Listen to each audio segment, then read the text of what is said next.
ठीक है। तो मैंने जस्ट अभी पूरा सर्वर फॉर्मेट करके K3D इंस्टॉल कर लिया, kubectl इंस्टॉल कर लिया, और बेसिकली मेरे पास आज हम देखने वाले हैं Kubernetes workload. So in Kubernetes a workload is anything that run your application inside the cluster। Workload आप किसे बोल सकते हैं Kubernetes के अंदर? हर वो चीज जिससे आप किसी एप्लीकेशन को Kubernetes क्लस्टर के अंदर आप चला सके, उस कॉन्सेप्ट को आप वर्कलोड बोलते हैं। तो आपने Kubernetes के अंदर एक Nginx की एप्लीकेशन चलाई, किसकी मदद से चलाई थी आपने? पॉड की मदद से। सो पॉड एक Kubernetes का वर्कलोड टाइप है। ठीक है। ऐसे आपकी एप्लीकेशंस को आप मल्टीपल कॉन्सेप्ट से आप अपनी एप्लीकेशन डिप्लॉय कर सकते हैं। तो बेसिकली पॉड के बाद हम बात करेंगे रेप्लिका सेट की, डिप्लॉयमेंट्स की। इनकी क्यों जरूरत पड़ रही है ये आपको धीरे धीरे समझ में आएगा। पॉड जो बेसिक एलिमेंट है,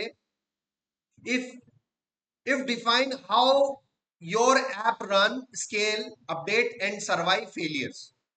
वर्कलोड्स क्या बताता है कि किस प्रकार से आपकी एप्लीकेशन चलेगी। वर्कलोड क्या बताता है आपकी एप्लीकेशन कैसे स्केल होगी, और फेलियर होने पर आपकी एप्लीकेशन उस फेलियर को किस तरीके से हैंडल करेगी। ये सारे कॉन्सेप्ट Kubernetes में कौन बताएगा? वर्कलोड बताएगा। तो a workload is a resource that manage pods. तो वर्कलोड क्या है? एक ऐसा Kubernetes का रिसोर्स है जो कि क्या मैनेज करता है? पॉड्स को मैनेज करता है। Instead of creating pod directly, you usually use workload objects that maintain desired state. अभी तक हम क्या कर रहे हैं? अभी तक हम कोई भी एप्लीकेशन मैंने आपको अभी तक बताई है, बेसिकली मैंने डायरेक्टली पॉड को रन करके बताया है। ठीक है। वो तो बेसिकली हमारा पहला टास्क था कि किस प्रकार से हम एक एप्लीकेशन के साथ इंटरैक्ट कर सकते हैं। ठीक है। बट जनरली कंपनीज के अंदर पॉड को डायरेक्टली डिप्लॉय नहीं किया जाता है। पॉड को अलग अलग वर्कलोड के माध्यम से आप उसको डिप्लॉय कर सकते हैं। पॉड को डायरेक्टली डिप्लॉय नहीं किया जाता है। एप्लीकेशन को एप्लीकेशन रहेगी तो पॉड के अंदर ही, बट पॉड को डायरेक्टली प्रोविजन नहीं किया जाता है। पॉड को इनडायरेक्टली प्रोविजन किया जाता है। अब इनडायरेक्टली प्रोविजन करने के क्या बेनिफिट्स है? Maintain desired state. ठीक है।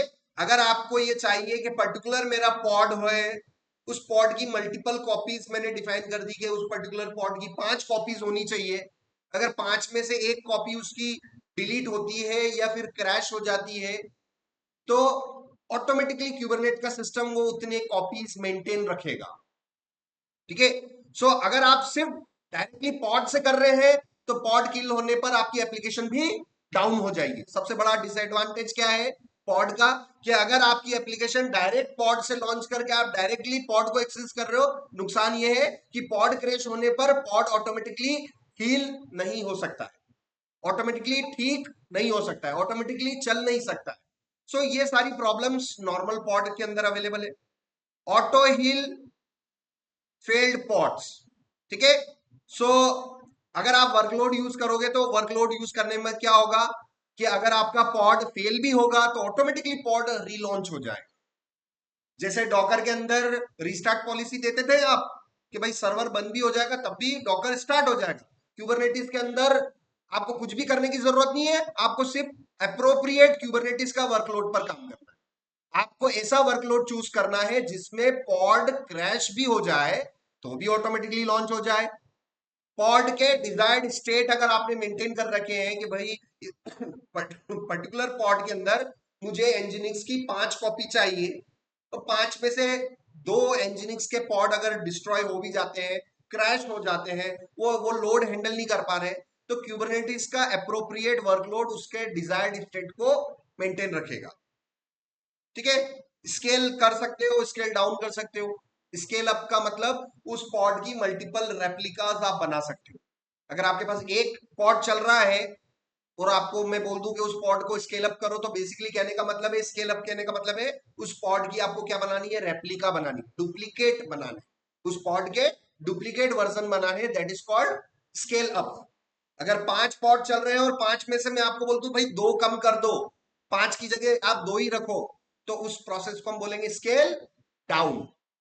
है ना? नंबर ऑफ रेप्लिकास को कम करना स्केल डाउन कहलाता है, नंबर ऑफ रेप्लिकास को इंक्रीज करना स्केल अप कहलाता है। तो ये पॉड को ऑटोमेटिकली बढ़ जाए, ऑटोमेटिकली कम हो जाए, ये सिर्फ और सिर्फ पॉड में कैपेबिलिटी नहीं है। अगर आप अपनी एप्लीकेशन को सिर्फ पॉड से सर आप एक्सेस कर रहे हो यूआरएल पर, जो कि मैंने प्रीवियस लेक्चर में जितने भी आपको यूआरएल से पॉड एक्सेस करके बताए हैं, वो सिंपल पॉड को एक्सेस किया। उसमें दिक्कत क्या है कि अगर पॉड क्रैश भी होगा तो ऑटोमेटिकली आपकी एप्लीकेशन अप एंड रनिंग नहीं रह पाएगी। सो हमें एक प्रॉपर वर्कलोड चूज करना है जिसमें मुझे ये श्योरिटी मिल सके कि अगर पॉड क्रैश भी हो जाए तो ऑटो हील हो जाए और मुझे 24/7 अवेलेबिलिटी अपनी एप्लीकेशन की मिले। क्योंकि क्यूबरनेटिस का काम ही यही है कि बेसिकली आपकी एप्लीकेशन को मेंटेन रखना, आपकी एप्लीकेशन को एक सेकंड के लिए भी डाउन नहीं होना। अगर आपकी एप्लीकेशन आपने सिर्फ पॉड में मेंटेन कर रखी है और डायरेक्टली पॉड को डिप्लॉय कर रखा है तो आपकी एप्लीकेशन की मेंटेनेबिलिटी नहीं हो पाएगी। So instead what we choose is a replica set. ठीक है, सो रेप्लिका सेट क्या है? एक क्यूबरनेटिस का एक वर्कलोड है, एक रिसोर्स है जिसके थ्रू हम क्या कर सकते हैं, अपने पॉड की मल्टीपल कॉपीज को मेंटेन करके रख सकते हैं। सो यहां पर मैं आपको बताऊं, ठीक है, सो यहां पर मैं आ गया हूं। सो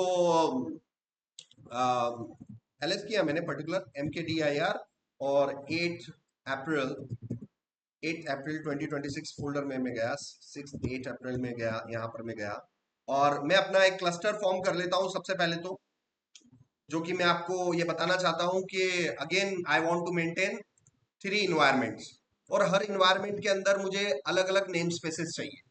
ठीक है, so let's create all these 3 environments. K3D cluster create और सबसे क्लस्टर का नाम मैंने डेव क्लस्टर दे दिया, where I need 1 server and I need 1 agent. और उसके साथ साथ मैं अपना इसका पोर्ट फॉरवर्डिंग भी करना चाहता हूं ताकि मैं क्लस्टर को कहां से एक्सेस कर पाऊं, अपने ब्राउजर से। ठीक है, ब्राउजर से आप क्लस्टर के अंदर पड़ी हुई एप्लीकेशन को एक्सेस करना चाहते हो। इससे पहले तो मैंने आपको बताया था kubectl पोर्ट फॉरवर्ड वाली कमांड बताई थी, वो टेम्परेरी था क्योंकि जैसे ही मैं Ctrl+C कर दूंगा तो मेरा वो काम करना बंद हो जाएगा। अब आपको चाहिए परमानेंट सॉल्यूशन, तो आप क्या कर सकते हो, आप अपने क्लस्टर, जो क्यूबरनेटिस का क्लस्टर है वो बाय डिफॉल्ट आइसोलेटेड नेचर में है। आइसोलेटेड मतलब no external traffic can come inside the cluster. यहां ब्राउजर से आप हिट कर रहे हो तो बेसिकली क्या हो रहा है, external traffic is trying to enter in the cluster. What you need a gate to be opened so that external traffic can come inside the cluster. Okay, so we are creating this particular dev cluster and also I am doing a port forwarding. मैं इसकी port mapping कर रहा हूं। क्यों कर रहा हूं? क्योंकि क्लस्टर बाय डिफॉल्ट किस नेचर का होता है, आइसोलेटेड, पूरा पैक। तो कहीं ना कहीं से तो गेट खोलना पड़ेगा ना ताकि बाहर का एक्सटर्नल ट्रैफिक आ सके। कहा? मेरे क्लस्टर के अंदर। कौन से क्लस्टर के अंदर? डेव के अंदर। स्टेज के अंदर भी मैं टेस्टिंग करना चाहता हूं पब्लिकली, प्रोडक्शन को भी मैं पब्लिकली टेस्ट करना चाहता हूं, डेव को भी मैं पब्लिकली एक्सेस करना चाहता हूं। So that's why I need a way so that I can do a port mapping so that external traffic can come inside this particular cluster. So यहाँ पर मैं एक एप्लीकेशन ये करूंगा। सो इसको आप ये हमारा होस्ट पोर्ट हो गया, ये हमारा अंदर का कंटेनर, बेसिकली जो हमारा जो लोड बैलेंसर होगा, हमारे इस क्लस्टर का लोड बैलेंसर जो होगा उसका पोर्ट 80 पर मैं ट्रांसफर करूंगा अपने ट्रैफिक को। सो लोड बैलेंसर, लोड बैलेंसर आपको ये करना है। इसके करने से, पोर्ट मैपिंग से आप किस चीज से बच जाएंगे, वो जो टेम्पररी जुगाड़ आप जो कर रहे थे कि भाई आप kubectl पोर्ट फॉरवर्ड वाली जो कमांड चला रहे थे, जो टेम्पररी पोर्ट फॉरवर्डिंग कर रहे थे, अब टेम्पररी की जगह क्या हो गया, परमानेंट आपने पोर्ट मैपिंग कर दिया कि भाई ब्राउजर से कोई भी हिट करेगा तो एक्सटर्नल ट्रैफिक मेरे पास आ जाएगा। ये मैंने एंटर किया। अब देखिए, तो मैं अपने रियल प्रोडक्शन इन्वायरमेंट के हिसाब से बता रहा हूं। You need to, as a DevOp engineer for every company, you need to create 3 kind of environments. We have a development environment So initially all the developer will push the code to the GitHub repository, and with the CI/CD pipeline everything will be tested on the development cluster, है ना। तो पहले stage पर सारी application किस पे test होगी, हमारे डेवलपमेंट क्लस्टर पे होगी, तुरंत वो प्रोडक्शन क्लस्टर पे नहीं जाएगी। सबसे पहली चीजें कहाँ हम टेस्ट करेंगे, अपने डेवलपमेंट क्लस्टर पे। तो मैं अपना डेवलपमेंट क्लस्टर आपको सेटअप करके बता रहा हूँ। अब मैं यहाँ पर ले लेता हूँ स्टेज सर्वर, स्टेज, और यहाँ पर मैं अपना, अब चूंकि ये सारा ही सब कुछ सेम सर्वर पे ही चल रहा है इसलिए मैं होस्ट का पोर्ट अलग अलग दे देता हूँ। 80, 8080, 8081 और 8082। 8081 मैंने इसको दे दिया, इसको दे दिया भाई 8080। अगले वाले को स्टेज को क्या दे दूंगा, कौन सा पोर्ट दे दूंगा, 8081। और अगले वाले को क्या दे दूंगा, 8082। ठीक है ना। तो यहाँ पर सारा सब कुछ है, स्टेज है, और ये मैं अपना क्रिएट कर, आराम से क्रिएट होने देते हैं, कोई दिक्कत नहीं।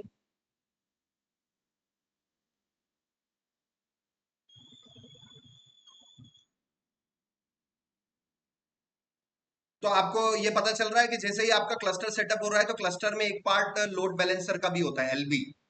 LB stand for load balancer. तो मैंने अपने लोड बैलेंसर की, तो लोड बैलेंसर एक ऐसा कंपोनेंट होता है जो कि एक्सटर्नल ट्रैफिक के साथ डायरेक्ट कम्युनिकेट करता है। ठीक है ना। तो एक्सटर्नल जो भी रिक्वेस्ट आएगी सबसे पहले क्लस्टर में कहां पर आएगी, लोड बैलेंसर पर। ठीक है। लोड बैलेंसर से वो अप्रोप्रिएट पॉड पर रिडायरेक्ट करेगा, अप्रोप्रिएट सर्विस पर ट्रैफिक रूट करेगा। It is the responsibility of load balancer. Load balancer के बाद क्यूबरनेटिस के अंदर सर्विस वाला कॉन्सेप्ट भी आएगा, वो मैं आपको बताऊंगा कि ट्रैफिक बाद में सर्विस को जाता है, पहले ट्रैफिक लोड बैलेंसर को आएगा, लोड बैलेंसर से सर्विस को जाएगा, सर्विस से आपके पॉड पर रिडायरेक्ट होता है। तो ये धीरे धीरे सारा हम देखेंगे। आगे बढ़े, एक और मैंने बना दिया अपना, और इसको मैंने दे दिया अपना प्रोडक्शन सर्वर, दे दिया प्रॉड दे दिया।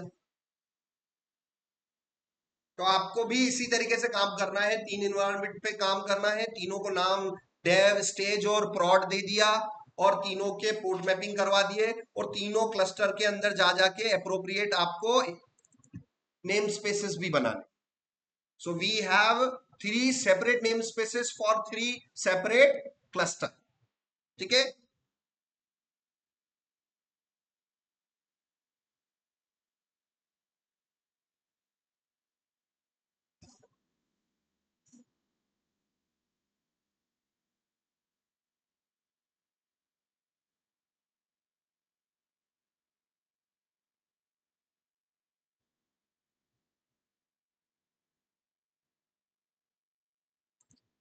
अब ये इसको होने देते हैं। अगेन ये यहाँ पर बीच में हैंग हो गया, तो प्रोडक्शन सर्वर मेरा शायद यहाँ पर बनेगा नहीं बनेगा, मैं श्योर नहीं हूँ। बट अगेन मैं एक टर्मिनल ओपन कर लेता हूँ, अल्ट शिफ्ट और प्लस। ठीक है ना, ये शॉर्टकट मैंने आपको प्रीवियस क्लास में बता देते हैं। और SSH यूजर नेम @ सर्वर की आईपी, सर्वर की आईपी यहाँ से हम ले लेते हैं, हमारा पर्टिकुलर सर्वर की आईपी, जो भी हमारा सर्वर की आईपी है,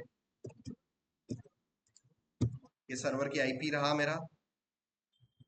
पासवर्ड मांग रहा है, तो पासवर्ड मैंने आपको यहाँ पर दे दिया है।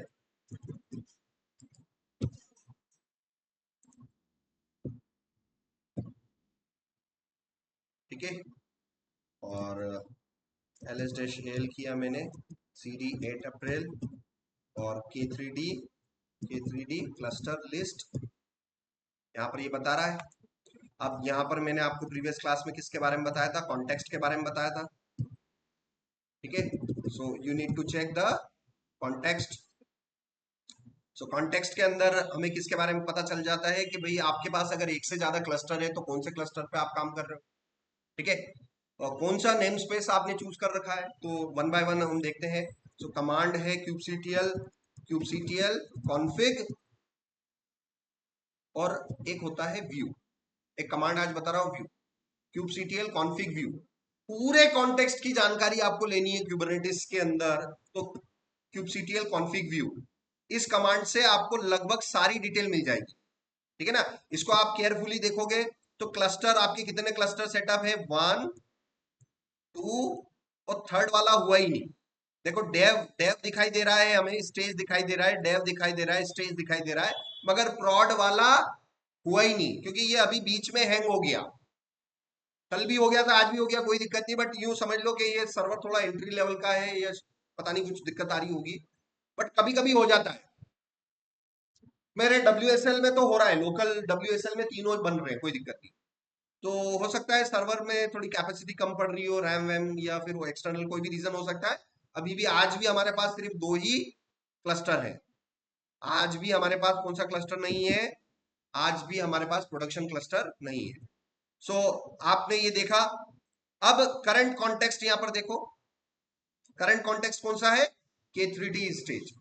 तो ये kubectl config view कमांड में सब कुछ आपको पता चल जाएगा, इसमें सब कुछ है।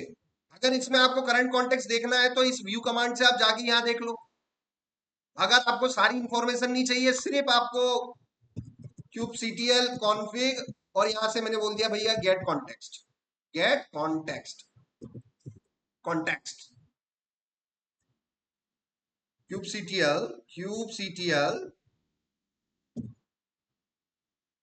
तो उसी उसी YAML फाइल को उन्होंने थोड़ा सा सिस्टमेटिकली रो और कॉलम में अरेंज कर दिया। तो आप यूं मत सोचना कि ये रो और कॉलम में जो दिखाई दे रहा है ये अलग है और ये अलग है, both are same information, but kubectl view is arranged in a YAML format and kubectl get context is arranged in a row column format, but actual information is coming from the view file। समझ में आया? तो difference नहीं है, वही है। अब यहां पर आपको ये भी पता चल रहा होगा कि भाई मेरा गेट कॉन्टेक्स्ट कौन सा है, अभी स्टेज है, तो स्टेज के अंदर मेरे पास नेम स्पेस कौन सा सिलेक्टेड है, अभी एम्प्टी, एम्प्टी मतलब डिफॉल्ट। तो यहां से मैं kubectl गेट एनएस किया मैंने। अब आपको पता, अब ये जो जितने भी रिसोर्सेज है, ये आपको मैंने आपको बताया था कि हर रिसोर्सेज के 3 फॉर्मेट होते हैं, प्लूरल होता है, सिंगुलर होता है और एलियास्ड वर्जन होता है। इसकी पूरी डिटेल अगर आपको देखनी हो तो एक कमांड में आपको बता रहा हूं, kubectl, वो कमांड है kubectl API रिसोर्सेज। इस कमांड को यहां पर kubectl API डैश रिसोर्सेज, ठीक है, इस कमांड को जैसे ही आप हिट करेंगे तो आपको सारा शॉर्ट नेम भी पता चल जाएगा, एपीआई का वर्जन भी पता चल जाएगा। जैसे आप YAML फाइल लिख रहे हो और आपको पॉड बनाना पड़ेगा, तो पॉड में रिसोर्स टाइप तो आपको पॉड लिखना है। देखो किस टाइप का है, काइंड पॉड, और पॉड है तो रिसोर्स किस में जाएगा, V1 में जाएगा। तो आपको लगभग YAML फाइल के अंदर क्या चीजें डिफाइन करनी है वो आपको यहाँ पर एपीआई रिसोर्सेज से आपको पता चल जाएगा। इसमें देखो पॉड को शॉर्ट फॉर्म में क्या बोलते हैं, पीओ, नेम स्पेस को शॉर्ट फॉर्म में क्या बोलते हैं, एनएस, ठीक है। इसी तरीके से अलग अलग चीजें आपको देखने को मिलेगी, ठीक है ना। और आज हमारे लिए काम का है रेप्लिका सेट और डिप्लॉयमेंट, ठीक है। तो रेप्लिका सेट को मैं शॉर्ट फॉर्म में आरएच बोलूंगा, ठीक है, और डिप्लॉयमेंट को शॉर्ट फॉर्म में क्या बोलते हैं, डिप्लॉय। तो वो एलियास वर्जन किसका, किस रिसोर्स का एलियास वर्जन कौन सा है, कैसे क्या पता करेंगे, उसके लिए आज कमांड बता दी है मैंने, kubectl API रिसोर्सेज, ठीक है। तो चलिए सबसे पहले शुरुआत करते हैं हमारा रिसोर्सेज के बारे में, हम वर्कलोड के बारे में। पहले तो मैं नेम स्पेस से बना लेता हूं, kubectl get kubectl config get context,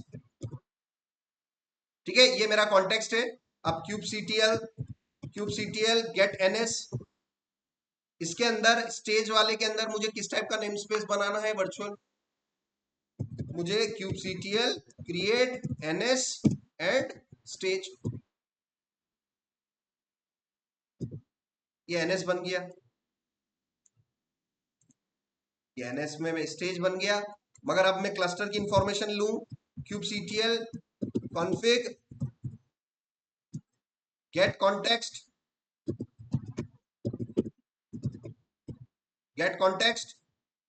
तो स्टेज वाले के अंदर बाय डिफॉल्ट अभी भी कौन सा नेम स्पेस सेट है, डिफॉल्ट, क्योंकि एम्प्टी है मतलब डिफॉल्ट। मैं चाहता हूं स्टेजिंग वाले के अंदर, स्टेजिंग वाले क्लस्टर के अंदर कोई भी पॉड में अगर डिफाइन करूं, कोई भी रिसोर्सेज में डिफाइन करूं, बाय डिफॉल्ट मेरे किस नेम स्पेस के अंदर जाना चाहिए, स्टेज के अंदर जाना चाहिए, ठीक है ना। क्योंकि मान लो आप लिखना भूल गए, यामल के अंदर लिखना भूल गए, नेम स्पेस डिफाइन करना भूल गए, तो वो डिफॉल्ट किधर चले जाएगा, डिफॉल्ट नेम स्पेस में चले जाएगा। तो यहाँ पर कॉन्टेक्स्ट में मुझे अभी ये सेट करना है, तो वो आप सेट कर सकते हैं इस कमांड से, kubectl config set context, और कॉन्टेक्स्ट का नाम, तो मेरा जो कॉन्टेक्स्ट का नाम है ये रहा, और उसकी क्या वैल्यू आपको सेट करनी है। तो आपको सेट करना है किस कॉन्टेक्स्ट को, K3D स्टेज कॉन्टेक्स्ट को सेट करना है, और इसका कौन सा कंपोनेंट आपको सेट करना है, कौन सा component, namespace. So dash dash namespace equals to stage. जैसे ही मैंने एंटर किया तो देखो मेरा K3D क्लस्टर का नेम स्पेस चेंज हो गया। अब आप देखना गेट कॉन्टेक्स्ट पे करें, हो गया। तो स्टेजिंग वाले क्लस्टर के अंदर अब मैं कोई सा भी रिसोर्सेज बनाऊंगा, बाय डिफॉल्ट वो किस वाले नेम स्पेस के अंदर जाएगा, स्टेज के अंदर जाएगा। समझ में आ रहा है। उसी तरीके से आपको जो तीनों आप क्लस्टर बनाओगे, तीनों के अंदर तीनों के नेम स्पेसेस आपको डिफॉल्ट सेट करने हैं। तो चलिए अब मैं K3D kubectl config और यूज कॉन्टेक्स्ट, और किस कॉन्टेक्स्ट को यूज करूं मैं, डेव को। स्विचिंग करना, एक क्लस्टर से दूसरे क्लस्टर में स्विच करना, एक कॉन्टेक्स्ट से दूसरे कॉन्टेक्स्ट में स्विच करना, जिसकी कमांड मैं आपको ऑलरेडी बता चुका हूं, ठीक है ना। अब मैं क्या कर रहा हूं, कॉन्टेक्स्ट स्विच कर लिया मैंने कॉन्टेक्स्ट स्विच कर लिया। अब मैं कॉन्टेक्स्ट को चेक करता हूं। अब देखो स्टार किस पे लिखा हुआ आ रहा है, K3D डेव पर, और K3D डेव का नेम स्पेस अभी क्या है, अभी भी डिफॉल्ट, जबकि हमें क्या करना है, डेव नेम स्पेस सेट करना है। भाई सेट तब करोगे जब क्रिएट करोगे। अब यहाँ पर kubectl get ns करो भाई, डेव नाम का तो नेम स्पेस है ही नहीं, और स्टेज नाम का नेम स्पेस इस वाले कॉन्टेक्स्ट के अंदर दिखाई नहीं दे रहा है। तो namespaces, what are namespaces, namespaces are logical entities where you can virtually divide your cluster in some logical groups. तो जो स्टेज वाला क्लस्टर होगा, और स्टेज वाले क्लस्टर के अंदर जो नेम स्पेसेस होगा वो मेरे दूसरे क्लस्टर के वहां पर दिखाई नहीं दे रहा है, तो मैं लॉजिकली सेपरेट कर पा रहा हूं ना। तो कोई पॉड मेरे स्टेज वाले नेम स्पेस में चल रही है, तो कोई पॉड मेरे डेव वाले क्लस्टर में चल रही है, नेम स्पेस में चल रही है। मैं लॉजिकली क्या कर सकता हूँ, सेपरेट कर सकता हूँ, ठीक है ना। सो यहाँ पर kubectl create ns या फिर name space, and which namespace I want to create, dev namespace, kubectl get ns, तो dev namespace हो गया। अब मैं इस क्लस्टर को डिफॉल्ट सेट कर देता हूं, kubectl config set context, set context किस किस कॉन्टेक्स्ट को सेट करना है, डेव को, और डेव में नेम स्पेस कौन सा सेट करना है, मुझे डेव सेट करना है। ये मैंने डेव सेट किया। अब मेरा क्लस्टर सेटअप हो गया, kubectl config get context, ठीक है, ये मेरे सेट हो गए। अब चलिए वन बाय वन हम बात करते हैं। अब मैं यहाँ पर डेव के अंदर एक डिप्लॉयमेंट सेट कर, एक पॉड बना लेता हूं, विम पॉड डॉट यामल, ठीक है, पॉड डॉट यामल, ये मैंने बनाया आपके सामने। अब मुझे यहाँ पर कैसे पता चलेगा, तो मैं यहाँ पर again SSH user name @ IP address लिया, कॉपी पेस्ट किया, एंटर, और पासवर्ड ले लेते हैं हम।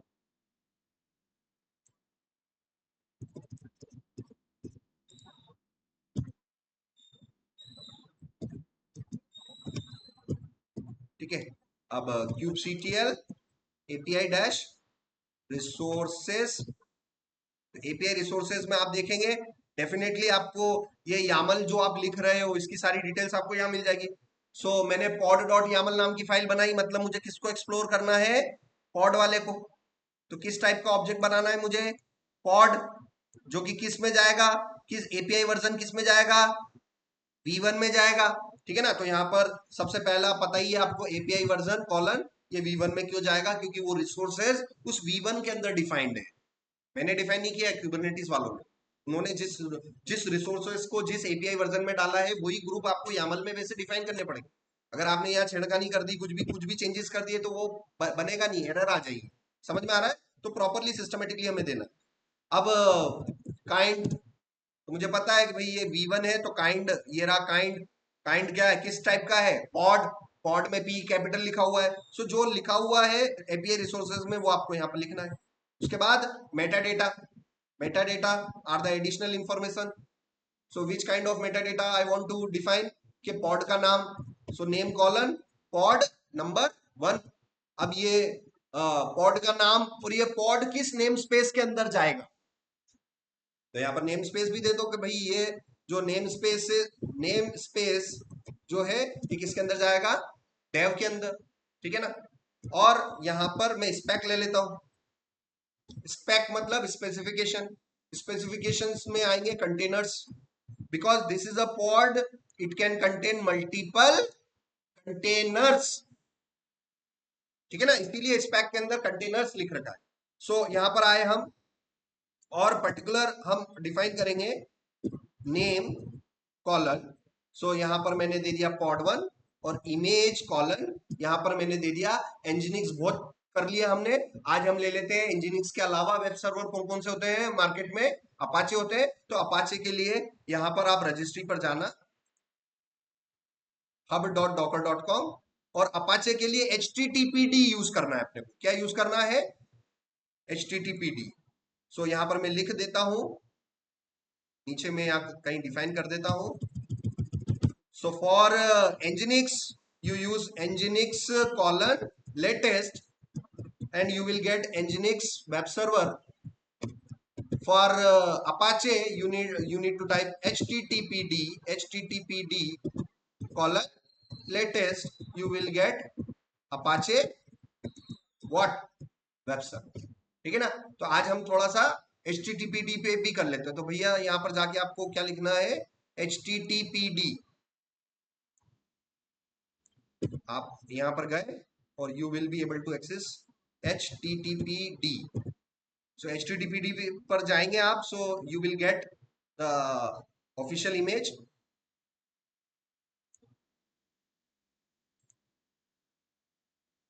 ऑफिशियल इमेज पर गए, so HTTPD is a image name, and there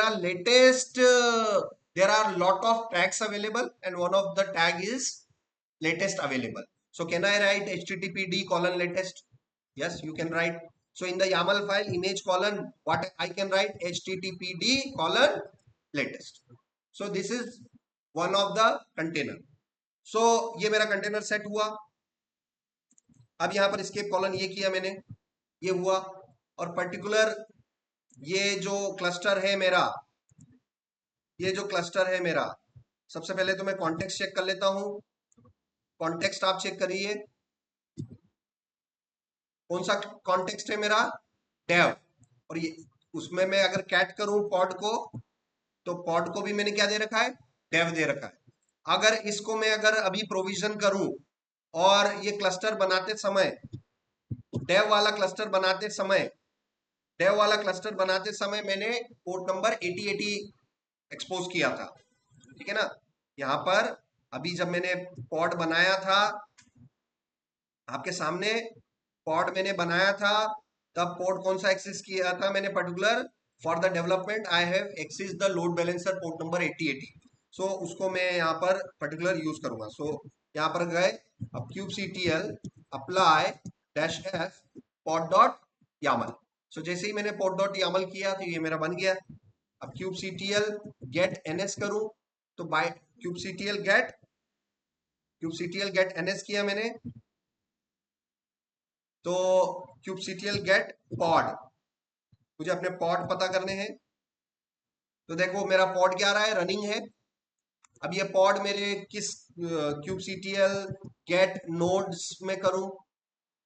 kubectl get nodes, kubectl get nodes। सो एक सर्वर है, एक एजेंट है। अब ये जो मेरा पॉड गया है ये किस पर गया है ये पता करने के लिए मैं आउटपुट में वाइड लिखूंगा,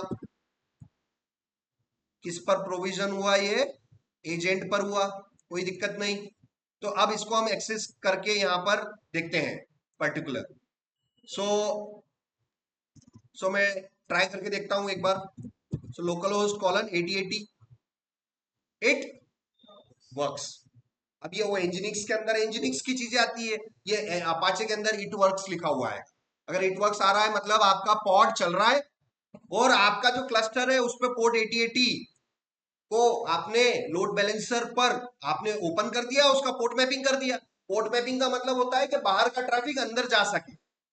तो ब्राउजर का ट्रैफिक आपके क्लस्टर के अंदर जा रहा है और उधर डॉकर के अंदर क्या हो रहा था कि बाहर का ट्रैफिक, होस्ट का ट्रैफिक कहां जा रहा था? कंटेनर के अंदर जा रहा था। मगर यहाँ तो पूरा के पूरा कंटेनर का साम्राज्य है। यहाँ पूरा के पूरा कंटेनर मैनेजमेंट प्लेटफॉर्म है Kubernetes. So external traffic is getting into the cluster and somehow my traffic is getting reach to the specific pod. समझ में आ रहा है ना? मैंने जैसे ही ब्राउजर पे लोकल होस्ट कॉलन 8080 किया, इंटर किया, इट वर्क्स आ गया।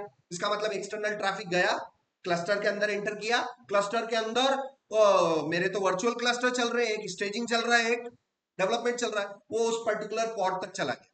समझ में आ रहा है? अब एक चीज नोटिस करना, अब ये जो मैंने अपाचे प्रोविजन किया, क्या ये मैंने किस वर्कलोड के थ्रू प्रोविजन किया? पहले तो ये सोचो। अपाचे जो मैंने अभी ये प्रोविजन किया, मैं यहां से वर्कलोड के बारे में बात करूं तो आपको डिसएडवांटेज पता चलेगा। Workload, so which workload have you used to provision this Apache pod? So which workload we had used? We have used the pod method. pod.yaml file बनाई, आपने रन किया और आपका एप्लीकेशन लॉन्च हो गया। But इसमें नुकसान है। इसमें नुकसान क्या है अब आप देखना, केयरफुली ऑब्जर्व करना। इसको तो मैं बंद कर देता हूं, अब केयरफुली ऑब्जर्व करना। ये रहा आपका पॉड। अगर ये पॉड में बंद करता हूं, ये डिलीट करता हूं, kubectl डिलीट पॉड और पॉड का नाम पॉड नंबर 1, ये पॉड को मैंने डिलीट किया, पॉड मेरा डिलीट हो गया और तुरंत जाओ pod delete, your application is down. समझ में आया? तो क्यूबरनेटिस का भाई काम ही यही है कि भाई कुछ भी हो जाए एप्लीकेशन बंद नहीं होनी चाहिए। यहां पर बंद हो गई क्योंकि आपने वर्कलोड, गलत वर्कलोड यूज कर लिया। इवन दो आपने एप्लीकेशन लॉन्च कर ली बट वो प्रोडक्शन के लिए सही नहीं है कि अगर किसी कारणवश पॉड क्रैश हो जाए या पॉड डिलीट हो जाए तो आपकी एप्लीकेशन भी साथ साथ में डाउन हो गई। इसलिए हमें कभी भी वर्कलोड करने के लिए बेसिक पॉड को हमें यूज नहीं करना चाहिए, because there is no auto recovery mode, auto healing facility. So अब मैं आपको क्या बताने जा रहा हूं, रेप्लिका सेट। तो रेप्लिका सेट में क्या होगा, सेम अपाचे का एप्लीकेशन चलेगा और रेप्लिकास में मैं एक पॉड पे निर्भर नहीं रहूंगा, उस एक पॉड की मैं डुप्लीकेट्स बनाऊंगा कि कल को एक पॉड में डिलीट कर दूं तो मेरे दूसरे सर्व करने लग जाएंगे। और रेप्लिकास का मतलब होता है maintain copies, maintain copies. So यहां पर मैं क्या करूंगा, now I am going to create a replica set. अब मैं आपको प्रॉब्लम समझा रहा हूं और उसका सॉल्यूशन भी समझा रहा हूं। अभी आप, ये रहा रेप्लिका सेट, समझना। आपने अभी एक पॉड को प्रोविजन किया, वो सिंगल पॉड रनिंग था, उस पॉड को मैंने डिलीट किया। डिलीट करते ही मेरी एंटायर एप्लीकेशन इज डाउन। समझ में आया? अब मैं उसी एप्लीकेशन को किसके थ्रू मेंटेन करूंगा, रेप्लिका सेट से। So what is replica set? Replica set is one of the Kubernetes workload by which I can launch the application. So replica sets के अंदर होती है डिजायर्ड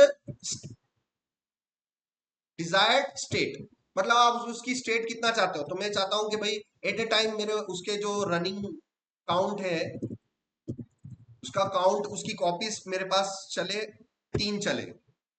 मतलब अपाचे की, मेरी अपाचे के पॉड की कॉपी कितनी चले, अपाचे पॉड 1, उसी की एक और कॉपी चले मेरे पास अपाचे पॉड नंबर 2, और उसी की एक और कॉपी चले अपाचे पॉड नंबर 3। एक्सटर्नल जो भी ट्रैफिक आएगा एक को हैंडल करना है एट ए टाइम। अगर एक क्रैश हो गया तो ट्रैफिक मेरा किधर जा सकता है, दूसरे पे जा सकता है। मगर यहां पर ये डिजायर्ड स्टेट लिख रखा है। इसका मतलब अगर आपने रेप्लिका सेट बनाते समय अगर आपने 3 दे दिए तो वो क्यूबरनेटिस अपना बेस्ट ट्राई करेगा कि ये इसके काउंट हमेशा कितने रहे, 3 रहे, वो तीनों के तीनों अप एंड रनिंग। अगर आप एक पॉड को डिलीट करोगे ना, इंस्टेंट 1 सेकंड में वो अपनी डिजायर्ड स्टेट को फिर से अचीव कर लेगा। ठीक है, तो अब मैं आपको ये अब बताने जा रहा हूं, ठीक है ना। So let's create one of the replica set. So for that let's replica, file का नाम कुछ भी ले सकते हैं, pod.yaml, then replica set.yaml. So replica set.yaml. So what I need to create a replica set. So YAML file का top level structure रोज मैं बोल बोल के लिख लिख के याद करवा रहा हूं कि भैया याद रख लो, तो अपने को काम में आएगा। सो एपीआई वर्जन, एपीआई वर्जन नहीं पता, अभी मानते हैं नहीं पता मेरे को। किस टाइप का रिसोर्सेज आपको क्रिएट करना है ये तो पता है, रेप्लिका सेट, और उसको केमल केस में लिखा जाता है, सॉरी पास्कल केस में लिखा जाता है। अभी एपीआई रिसोर्सेज वाली कमांड में देखा ना आपने, काइंड में, वो आप देखना, ये मैंने एस्केप कॉलन डब्ल्यू क्यू किया और kubectl API resources, API resources, यहां पर आप देखना भाई, रेप्लिका सेट पर जाओ तारा, वेयर इज रेप्लिका सेट, ये रहा रेप्लिका सेट। इस लाइन को केयरफुली देखो। सो काइंड क्या आ रहा है मेरा, काइंड काइंड क्या आ रहा है, रेप्लिका सेट। ठीक है, तो मैंने रेप्लिका सेट लिखना है, और और app/v1, एपीआई वर्जन में मुझे क्या लिखना पड़ेगा, app/v1, यही लिखना पड़ेगा, नहीं तो आपकी वो यामल फाइल इनवैलिड हो जाएगी। समझ में आ रहा है ना। तो ये अपने किस एपीआई वर्जन को बिलोंग करेगा रेप्लिका सेट, वो यहाँ लिस्ट में से देख के आपको यामल में प्रॉपर लिखना पड़ेगा। ठीक है ना। सो चलो app/v1, सो विम रेप्लिका सेट। सो क्या लिखना है अपने को,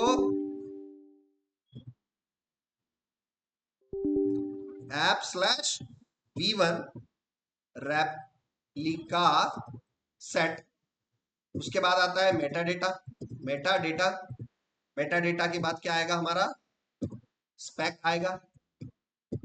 ठीक है, ये स्पेक आया। मेटा डेटा में हमें क्या डिफाइन करना होता है, जनरली हमें नेम डिफाइन करना होता है। ठीक है ना, कि रेप्लिका सेट का नेम क्या है। तो जैसे pod1 दे दिया, उसी तरीके से माय रेप्लिका सेट नंबर 1। ऐसे में कितने मल्टीपल रेप्लिका सेट बना सकता हूँ अलग अलग। इस रेप्लिका सेट में होगा क्या, इसमें हमारे पास हमें डिफाइन करना पड़ेगा कि इस रेप्लिका सेट में, क्योंकि रेप्लिका सेट किसको मेंटेन कर रहा है, पॉड को। पॉड में इमेज कौन सी चाहिए वो भी सब यही डिफाइन करने पड़ेंगे। और रेप्लिका सेट में सबसे इंपॉर्टेंट चीज है भैया काउंट। रेप्लिका रेप्लिका का मतलब होता है डुप्लीकेट, तो भाई डुप्लीकेट चाहिए आपको पॉड के कितने, तो काउंट इस यामल में डिफाइन करना पड़ेगा। सो यहाँ पर हमें करना पड़ेगा रेप्लिका काउंट करके कुछ होता है। सो यहां से मैं एक यामल जनरेट करवा लेता हूं, replica set for Apache httpd colon latest for 3 count. मैंने चैट पर बोला कि भाई मेरे लिए httpd इमेज के लिए 3 रेप्लिका काउंट का create YAML file, create a YAML file for replica set with 3 count. एक बेसिक सिंटेक्स में ले रहा हूं, तो बेसिक सिंटेक्स हमें यहां पर मिल जाएगा। ठीक है ना। सो ये हो गया रेप्लिकास। सो हमें क्या डिफाइन करना पड़ेगा, you need to type replicas, and how many replicas you need, 3। अभी आपने देखा 5 मिनट पहले मेरा वो एप्लीकेशन जो चल रही थी, वो it was running with the help of only 1 pot. भैया 1 मैन आर्मी, एक ही वो खत्म हो गया तो पूरी एप्लीकेशन डाउन। अब रेप्लिका सेट में क्या है, यहाँ पर हमें उस पर्टिकुलर इमेज के, जिससे आप वो जो कंटेनर बनाओगे, जो पॉड बनाओगे, उस पॉड के आपको कितने काउंट चाहिए, और वो काउंट क्यों चाहिए, because you need a high availability cluster.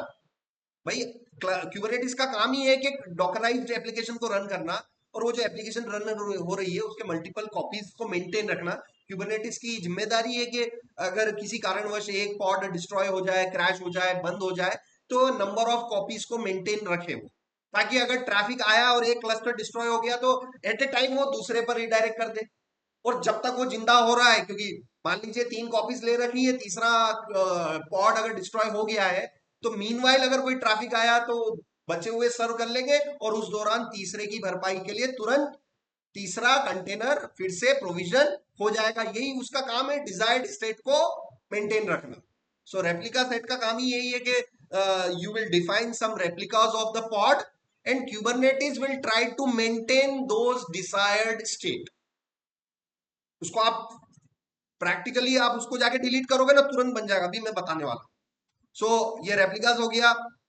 अब इसके टॉप लेवल एलिमेंट्स याद कर लेते हैं। replicas we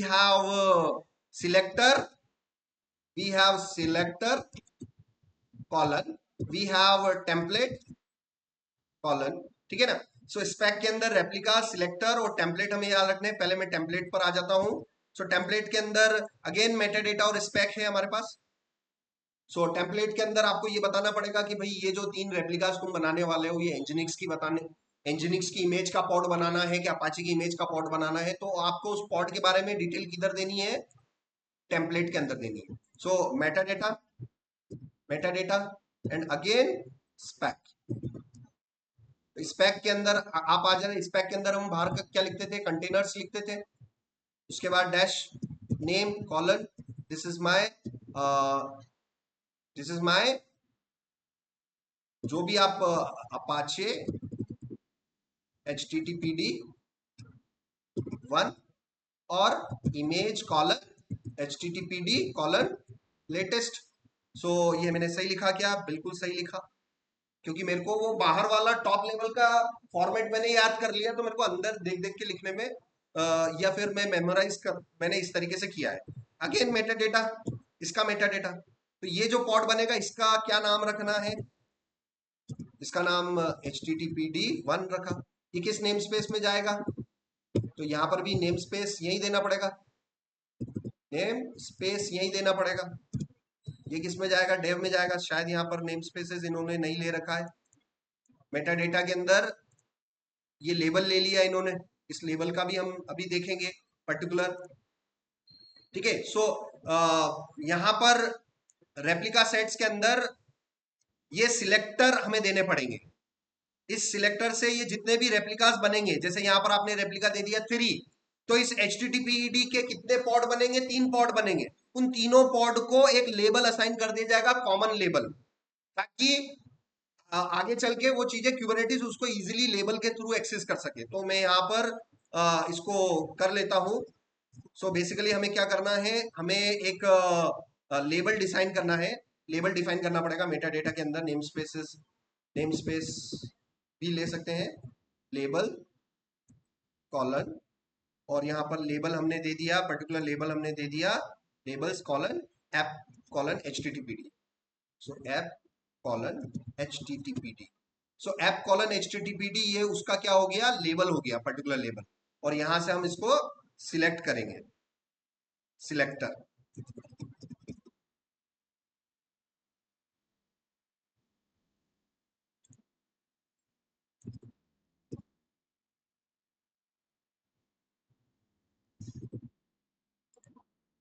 ठीक है। सो ये ध्यान रखना है, सिलेक्टर के अंदर ये ऐप कॉलन HTTPD और टेम्पलेट के अंदर लेबल दोनों सेम होने चाहिए। ये दोनों सेम होने चाहिए, तभी आपका वो काम करेगा। तो ये कुछ रूल्स है, both names should be same. तो आई थिंक मेरा एक पहला रेप्लिका सेट बन गया है। और पोर्ट 80 का भी पोर्ट फॉरवर्डिंग करवा देते हैं, अदरवाइज मैं अपने कंटेनर को एक्सेस नहीं कर पाऊंगा पब्लिकली। तो यहाँ पे जाके मैं अपने पोर्ट को भी एक्सेस कर लेता हूँ।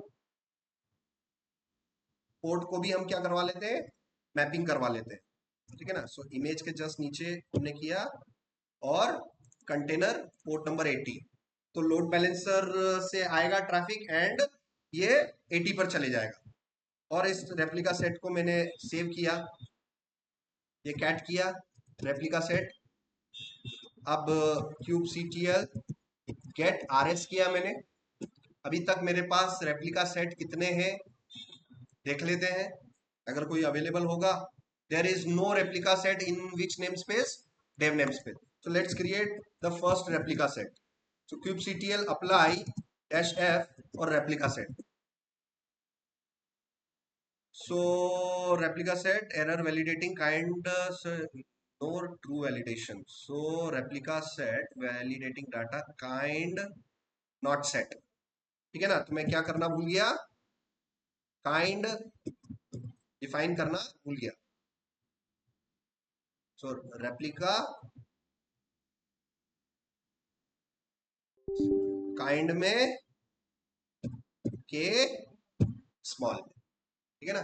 सो top level element has to be written in camel case. See API version, API का एपीआई स्मॉल में और वर्जन का V capital. So kind meta data spec all the top level element should be in camel case. जिसमें मैंने गलती से kind में के कैपिटल कर दिया तो मेरी यामल इनवैलिड हो गई। मैं फाइल को सेव करूं, ये मैंने सेव किया, अब मैं अप्लाई कर दूं, ये मैंने अप्लाई कर दिया। kubectl get rs short version हो गया। तो देखो डिजायर्ड और करंट, डिजायर्ड मतलब क्यूबरनेटिस को मैंने बोल दिया कि भैया इस ये जो रेप्लिका सेट के अंदर जो मैंने पॉड दे रखा है इसकी मेरी इच्छा है, डिजायर का मतलब होता है इच्छा, मेरी इच्छा है कि इसके कितने पॉड चले पैरेलल में, 3 चले, जिसमें से क्यूबरनेटिस ने कितने अचीव कर लिए, 3। डेवलपर ने डिफाइन किया था कि भैया 3 चलने चाहिए और क्यूबरनेटिस ने ट्राई किया, कोशिश करी कि वो 3 के 3 चले। So the desired state was 3 and achieved state, current state मतलब क्यूबरनेटिस ने क्या अचीव किया, 3 बोला तो 3 के 3 अचीव किए कि 2 अचीव किए कि 1 अचीव किए कि 1 भी अचीव नहीं कर पाया, ठीक है ना। तो यहां पर करंट स्टेट आ रही है, तीनों के तीनों चल रहे हैं। So let's see kubectl get pod. अब रेप्लिका सेट के अंदर यामल के अंदर जो आपने इंस्ट्रक्शन लिखा था उससे अल्टीमेटली होगा क्या, पॉड बनेंगे। पॉड डॉट यामल से अल्टीमेटली होगा क्या, पॉड बनेंगे। डिप्लॉयमेंट डॉट यामल में आगे चल के बताऊंगा उससे होगा क्या, पॉड बनेंगे, ठीक है ना। सो जितना भी वर्कलोड हम यहां पर सीख रहे हैं, pod, deployment, stateful, daemon sets, jobs, cron jobs, इनकी यामल फाइल बनेगी, रन करोगे बनेगा क्या, पॉड ही बनेगी। समझ में आ रहा। सो रेप्लिका सेट की यामल फाइल आपने बनाई, उसको अप्लाई कर दिया और अप्लाई करने से हुआ क्या, बने क्या, पॉड ही बने, मगर number of pods now 3 because in the replica set YAML I have defined the replicas count 3, ठीक है ना। तो ये यहां पर चल रहे हैं। अब मैं यहां पर इसको प्रैक्टिकली करके देख लेता हूं कि भैया ये चल रहा है कि नहीं चल रहा है, किस पे, इसको हमने कोशिश किया था 8080 पर चलाने की, इट वर्क्स, अभी भी आ रहा है। अब देखना खतरनाक, मैं प्रैक्टिकल प्रूफ करके बता रहा हूं, वहां पर एक को खत्म करूंगा तो अब भी मेरी एप्लीकेशन डाउन नहीं होगी। इसको मैं साइड में कर लेता हूं, बहुत अच्छी चीज बताने जा रहा हूं, केयरफुली इसको ऑब्जर्व करना। इसको इस तरीके से कर लेना, इसको इस तरीके से कर लेना पैरेलल में, ठीक है। ये आपको साइड साइड में दोनों नजर आ रहे हैं। मेरे अपाचे के कितने इंस्टेंस चल रहे हैं, पॉड के 3। अगर मैं एक को डिस्ट्रॉय कर भी दूं तो भी मेरी एप्लीकेशन डाउन होगी क्या, बताओ, नहीं होगी। And this is the job of a DevOp engineer और एन आर्किटेक्चर। भैया आर्किटेक्चर ऐसा होना चाहिए कि एप्लीकेशन डाउन 1 सेकंड के लिए भी नहीं होनी चाहिए। So which workload we should use replica set. अब अगेन नेक्स्ट लेक्चर में मैं आपको ये बोलूंगा भैया रेप्लिका सेट भी यूज मत करना, उसमें भी कुछ कमियां हैं, वो कमियां क्या है वो मैं डिस्कस करूंगा बाद में। अभी एक चीज तो समझ में आ गई कि सर पॉड से ज्यादा बेटर रेप्लिका सेट है। अभी वो मैंने प्रैक्टिकल बताया नहीं, अभी मैं इसको डिस्ट्रॉय करके बताता हूँ। मेरे पास कितने पॉड चल रहे हैं, अभी 3 चल रहे हैं, तो भाई चलो डिलीट करते हैं, kubectl डिलीट पॉड, और एक पॉड को पिक कर लो, ये पॉड का नाम है पूरा, इसको पिक कर लिया, करूं इंटर, ये इंटर किया मैंने, और यहां रिफ्रेश करना, 1 सेकंड के लिए भी एप्लीकेशन बंद हुई क्या, जबकि पॉड डिलीट हो गया। फिर से पॉड की आप स्टेट देखो, यहां पर आए,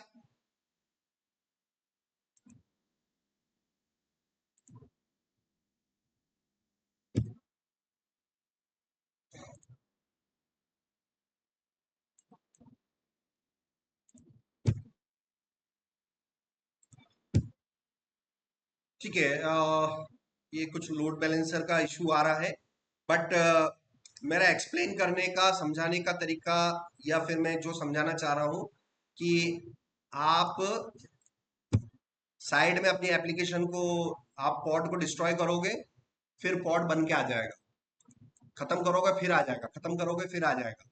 सो उसका कभी अंत नहीं है, क्योंकि रेप्लिका सेट में आपने डिजायर्ड काउंट दे रखा है, and Kubernetes will try to achieve that number of count every time, every second. So आप देखो, ये हो गए, और ये जो ये पहला वाला जो पॉड है, ये अभी कितने सेकंड पहले चला, 19 सेकंड पहले। अब देखो, kubectl डिलीट पॉड, और मैं सारे पॉड डिलीट कर देता हूं आपके सामने, ये भी पॉड डिलीट कर दूं, ये भी पॉड डिलीट कर दूं, और ये भी पॉड डिलीट कर दूं। कर दिए सारे पॉड डिलीट। ये देखो, ये सारे पॉड डिलीट कर रहा हूं, ये डिलीट हो गए, और वापस से kubectl गेट पॉड करो, इंस्टेंट वापस 3 रनिंग, 3 खत्म किए मैंने, वो 3 वापस से आ गए, क्योंकि भाई ये सारी चीजें हो रही है रेप्लिका सेट की मदद से। क्योंकि रेप्लिका सेट्स के अंदर हमने ऑलरेडी डिफाइन कर रखा है, वी नीड अ 3 काउंट।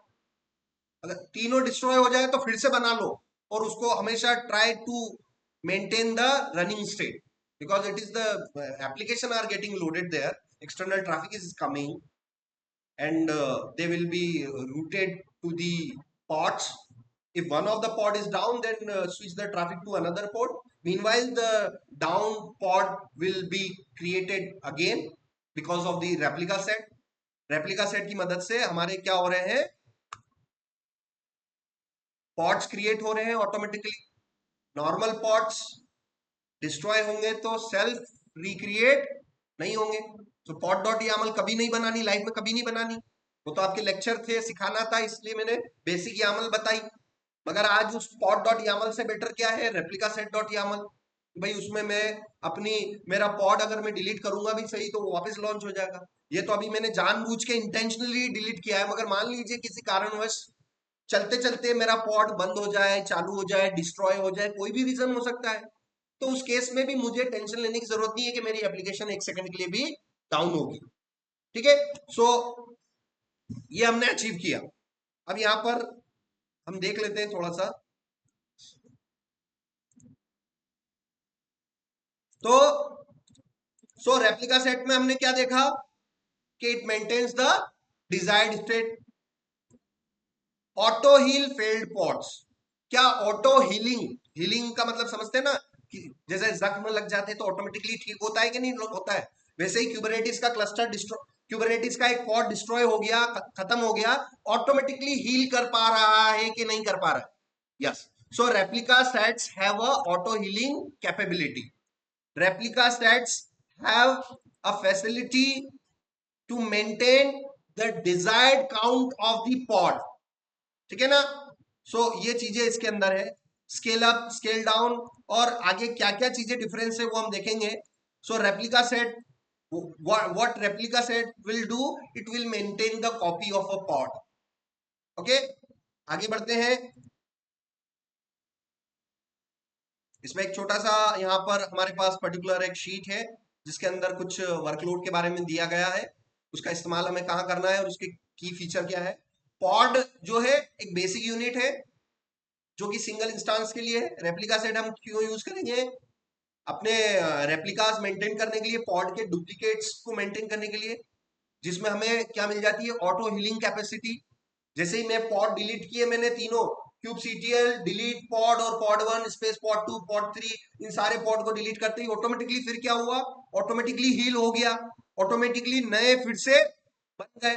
तो हमारे पास रेप्लिका सेट में क्या अवेलेबल है, ऑटो हीलिंग कैपेसिटी है, ऑटो हीलिंग फीचर अवेलेबल है। और डिप्लॉयमेंट्स में क्या है, डिप्लॉयमेंट्स में आपको रोलिंग अपडेट्स, एक्सटर्नल फीचर मिलेंगे, जिसके बारे में हम बात करेंगे। प्रॉब्लम विथ पॉड्स, पॉड्स में क्या दिक्कत थी, पॉड डॉट यामल में क्या दिक्कत थी, if pod die no auto recovery, ये मैंने आपको बता दिया। नो स्केलिंग, पॉड अपने आप में क्या नहीं हो पा रहा है, स्केल नहीं हो पा रहा है। नो अपडेट्स, ये अपडेट्स क्या होते हैं मैं आपको बताऊंगा। और प्रोडक्शन के लिए भी पॉड डॉट यामल कभी यूज नहीं करना है। प्रोडक्शन के लिए रेप्लिका सेट भी यूज नहीं करना है। वो तो आज हमारा कॉन्सेप्ट था रेप्लिका सेट सीखने का, मगर कभी भी लाइफ में रेप्लिका सेट डॉट यामल नाम की कोई फाइल नहीं बनानी है। हमेशा जब भी हम यूज करेंगे we only use deployments because it has auto healing facility, it maintain deployment maintain the number of replicas and it also has rolling updates। तो इसको हम आगे चल के धीरे धीरे देखेंगे। डिप्लॉयमेंट्स क्या आता है ये भी हम देख लेते हैं। Deployment is a controller that manage pod automatically. Deployment का मतलब ये हो गया कि ये पॉड को मैनेज भी करता है और पॉड को हील भी करता है। तो भाई पॉड को मैनेज करना और हील का काम तो रेप्लिका सेट का भी है। तो डिप्लॉयमेंट एडिशनल स्केलिंग भी करता है और अपडेट्स भी करता है। अब यहां पर स्केलिंग का अलग मतलब हो गया। रेप्लिका सेट में तो आपने डिजायर्ड काउंट दे दिया, आपने डिजायर्ड काउंट दे दिया रेप्लिका सेट के अंदर के भाई ये 3 है तो 3 ही मेंटेन करने हैं। मगर डिप्लॉयमेंट्स के अंदर आप स्केलिंग कर सकते हो। आप ये बता सकते हो कि भैया जब एक्सटर्नल ट्रैफिक आएगा सीपीयू पर वर्कलोड अगर 75% से ज्यादा हो तो ये इसका ये इतना स्केल कर देना, इसके मैक्सिमम 25 कॉपी ले सकते हो, मिनिमम इतना कर देना। तो वो स्मार्ट लॉजिक्स आपको सिर्फ रेप्लिका सेट में नहीं मिलेंगे। स्मार्ट लॉजिक्स आपको स्केलिंग के स्मार्ट लॉजिक्स आपको बेटर प्रोडक्शन के हिसाब से किधर मिलेंगे, अपने को डिप्लॉयमेंट्स में मिलेंगे। तो डिप्लॉयमेंट वाला पूरा लेक्चर में मैं आपको कल पूरा डिप्लॉयमेंट के बारे में बताऊं। आज आप कोशिश करना रेप्लिका सेट्स करना और कोशिश करना कि दो साइड बाय साइड लेना और रेप्लिका सेट में पॉड डिलीट करोगे तो उधर से वो अपाचे बंद नहीं होना चाहिए। मेरे इसमें हो रहा है वो कुछ इशू आ रहा है तो उन इश्यूज को आप फिक्स करना कि सर ये देखो मैंने पॉड को डिस्ट्रॉय किया फिर भी मेरा एप्लीकेशन चल रहा है, जबकि मैंने उधर कितनी उसकी कॉपी मेंटेन कर रखी है, 3 कॉपी मेंटेन कर रखी है। मैं रेप्लिकास को बंद करूंगा फिर भी वो इंस्टेंटली मेरे 1 सेकंड के लिए भी मेरी एप्लीकेशन को क्या नहीं होने दे रहा है, डाउन नहीं होने दे रहा है। तो ये चीज प्रैक्टिकली कर करके अपने को देखनी है। सो डिप्लॉयमेंट क्या करता है, स्केलिंग करता है, अपडेट्स करता है। ये अपडेट्स के बारे में हम देखेंगे। Keep desired number of pods running, recreate pods if they crash, ये काम तो हमारा कौन कर रहा है, रेप्लिका सेट भी कर रहा है। Desired number of pod running, ये काम तो हमारा रेप्लिका सेट भी कर रहा है। सपोर्ट स्केलिंग, अब ये स्केलिंग अलग चीज है, ठीक है ना, इसके बारे में हम बात करेंगे। ये सारी चीजें हैं इंटरनली। जब आप डिप्लॉयमेंट बनाते हैं इंटरनली वो क्या क्रिएट करता है, रेप्लिका सेट बनाता है, ठीक है। सो यहां पर kubectl गेट पॉड, ये रहे पॉड, kubectl गेट rs, ये रहे replica set, kubectl get deploy, ये रहे हमारे deployment.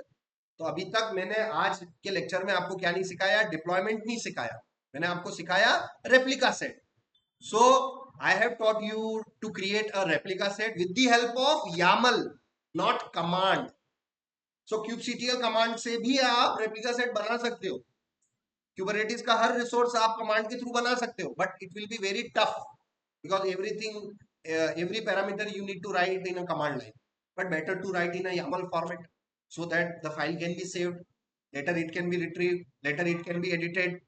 So YAML is the best approach. So replica set आज मैंने कैसे बताया, YAML के थ्रू प्रॉपर उसके इंस्ट्रक्शन लिखे, रन किया, and that is eventually creating pod but with desired count, self healing capacity, or it better than the pod.yaml.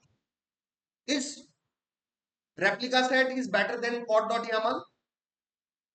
Obviously it has the healing capacity, ठीक है ना। तो ये चीजें हम देखेंगे कल। मैं आपको डिप्लॉयमेंट, जैसे ही डिप्लॉयमेंट बताऊंगा यहां पर मैं आपको एक डिप्लॉयमेंट बताऊंगा, उस डिप्लॉयमेंट को जैसे ही मैं यहाँ पर kubectl डिप्लॉय करूंगा तो यहां पर भी दिखाई देगा डिप्लॉयमेंट की लिस्ट, और ऑटोमेटिकली क्या बन जाएगा, इंटरनली रेप्लिका सेट इंटरनली बन जाएगा।